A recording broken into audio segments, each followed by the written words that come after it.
मित्रों,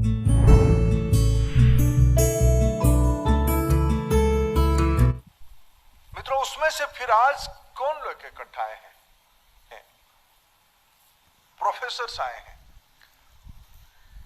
मित्रों, जब गुरु के बारे में किसी ने अभी हमको कहा, हार्वर्ड में टीचर की सिनोनिमस गुरु है। अभी प्रधानमंत्री, मैं अभी इसको याद कर रहा, कहां से सुना मैं, प्रधानमंत्री जी काशी गए थे, उनकी चुनाव क्षेत्र है काशी में। उन्होंने ऐसे ही कुछ महानुभावों से इंटरेक्शन कर रहे थे, तो काशी और वैश्विक भूमिका काशी के बारे में इंटरप्रेट करते हुए कहे कि हार्वर्ड में भी एक स्ट्रीट की नाम है गुरु स्ट्रीट। वहां टीचर्स जहां रहते हैं, प्रोफेसर जहां रहते हैं, उसकी खोज आई कहां से उसकी संबंध है, तो काशी के साथ संबंध है।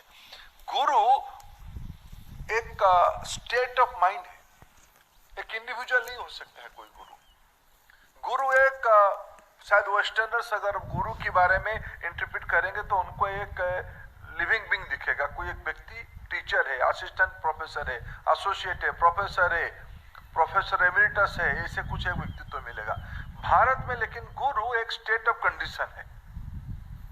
इसलिए गुरु शिष्य परंपरा भारत की इंडिया नॉलेज सिस्टम की एक अनोखी कंपोनेंट है, जो एनईपी को सक्सेस करने में एक प्रमुख कैटलिस्ट है। ये हमें, मेरे को लगता है ऐसा। मित्रों, गुरु के बारे में गोस्वामी तुलसीदास ने भी उल्लेख किया है। आपने जब रामचरितमानस उन्होंने लिखा है, उसको ऐसे कैसे लिखते हैं, महाप्रभु रामचंद्र गए थे गुरु के घर में, गुरु घर गए पढ़ने रघुराई, अल्पकाल विद्या निधि सब पाई। विद्या निधि को प्राप्त करने के लिए गुरु के घर, अपने घर छोड़ के राम प्रभु भी गए थे। जब अलेक्जेंडर भारत को और सिकंदर भारत को आक्रमण करने आए और उनको बहुत सफलता नहीं मिली, लौटते वक्त तो अपने साथियों को उन्होंने कहा, यार इस देश को जीत नहीं सकते हैं। कैसे? बोला, आप तो इतना हरा के आए राजाओं को। बोला, इस देश में और एक दुनिया है।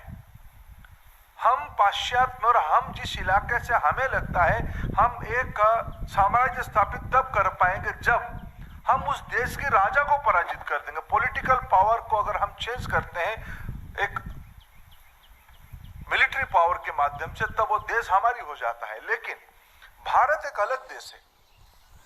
भारत में ऐसे एक तबके के लोग हैं जो राजा नहीं है, लेकिन राजा को, राजा उनको मानता है, राजा उन पे नतमस्तक होता है, राजा उनका पैर छूता है। और वो वेल्दी आदमी नहीं तो ब्राह्मण टाइप का आदमी है ना। ब्राह्मण एक गुरु की संज्ञा उन्होंने दिया। कोई मेरे तथाकथित उदारवादी मित्र यहाँ होंगे तो फिर मेरे को कल सुबह परेशान करेंगे, या आपने क्या कह दिया, ये आप कास्टिज्म पे विश्वास रखते हो। मैं नहीं रखता हूं। जो अलेक्जेंडर कहा मैं उसी को उल्लेख कर रहा हूं, जितना पढ़ा हूं। तो गुरु के बारे में उन्होंने कहा कि इस देश में गुरु है जिसको हम अख्तियार नहीं कर पाएंगे तब हम इस समाज को नहीं जीत सकते हैं। और वो अख्तियार होने वाला चीज नहीं है, वो हमारी कब्जे में नहीं आता है। उसको मिलिट्री पावर में पराजित नहीं किया जा सकता, उसको वेल्थ में मोहित नहीं किया जा सकता है। उसकी लगाव और कुछ है, उसके संस्कार और कुछ है। मित्रों, उसी गुरु परंपरा से को प्रभावित करने को सीखने के लिए अब जब आप इतिहास को थोड़ा बहुत हम पढ़ते हैं तो फाहेन चाइना से 4वीं सदी में भारत आए थे। फिर वेल्सा भारत में बाद में आए। तक्षशिला, नालंदा, विक्रमशिला, ये सारे इंस्टीट्यूशंस में वो पढ़े, समय बिताए और उनकी समाज में हमारी कुछ गुड प्रैक्टिसेस को लेके गए। इसके कहने के उद्देश्य है कि एक महाकाव्य रामायण से लेके, अभी डॉक्टर मजुमदार जी ने 4 वेदों के बारे में कहा, 18 उपनिषद के बारे में हम लोगों को थोड़ा बहुत मालूम है। रामायण महाभारत की 2 महाकाव्य को अगर इस समाज की सभ्यता की एक फाउंडेशनल लेवल में, आज एनईपी में एक तत्व हमारे समाज में हो गुरु, समाज के सारे परिवर्तन की प्रमुख कैटलिस्ट स्टूडेंट है। लेकिन उस स्टूडेंट को ट्रांसफॉर्मिंग मोड पे लाने की दायित्व गुरु की है।